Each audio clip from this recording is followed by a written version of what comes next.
Hello everyone, thank you for joining us today as we take a look at the idea of connectivism and how it's going to affect or change how we teach as educators.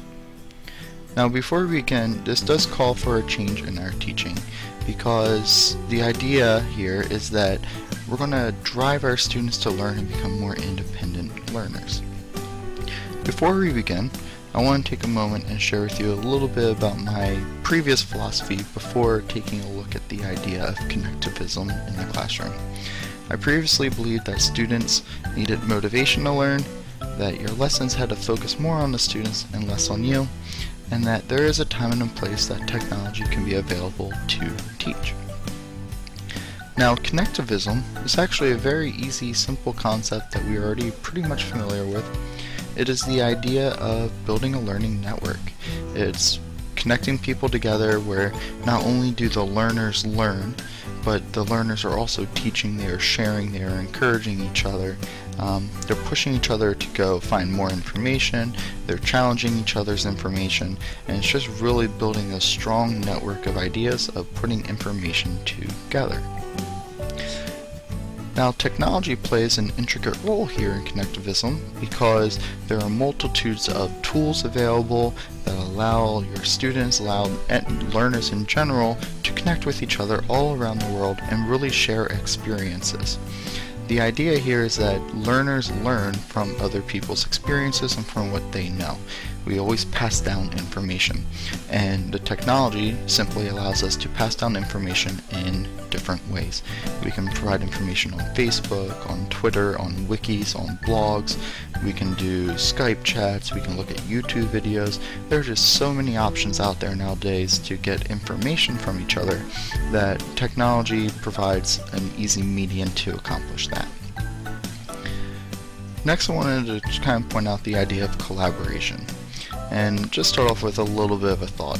How many of you often battle with your students about either talking in the classroom or having their cell phones out? Okay. I know I have, and I'm sure most of you as well. Well, instead of taking those two things, the talking and the cell phones, as a negative thing in the classroom, why don't we spin it and turn those enemies into things that are going to be helping us teach? What if we allowed students to talk to each other more, to collaborate that way?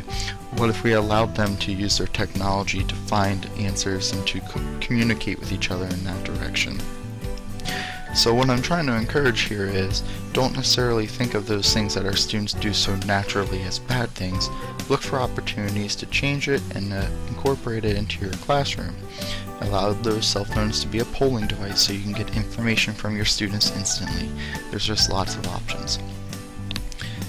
As far as I'm concerned, I wanted to share a small personal case with my Java programming classes.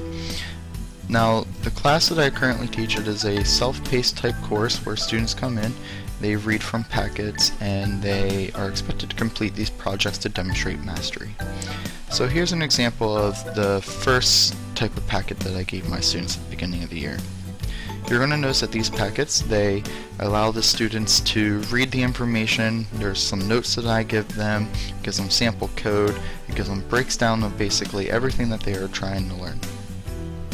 Now, this is a great model for just teaching, but if I want to put a spin to connectivism, I allow my students to highlight and now make comments as they learn as well. So let's take a look at the second picture. Here on this picture, you will see that each student, as they read through, they're going to highlight where they find things being useful, or if they have questions or they don't understand something, and then they can simply post their comments and their thoughts on the side, and other students are going to respond and help facilitate the learning.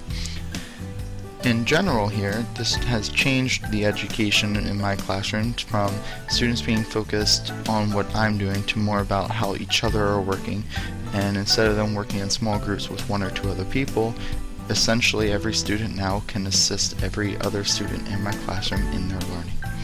And this type of model wasn't hard for me to make a change in the classroom, but it did require me to keep it in the back of my mind. So I'm challenging you to do the same.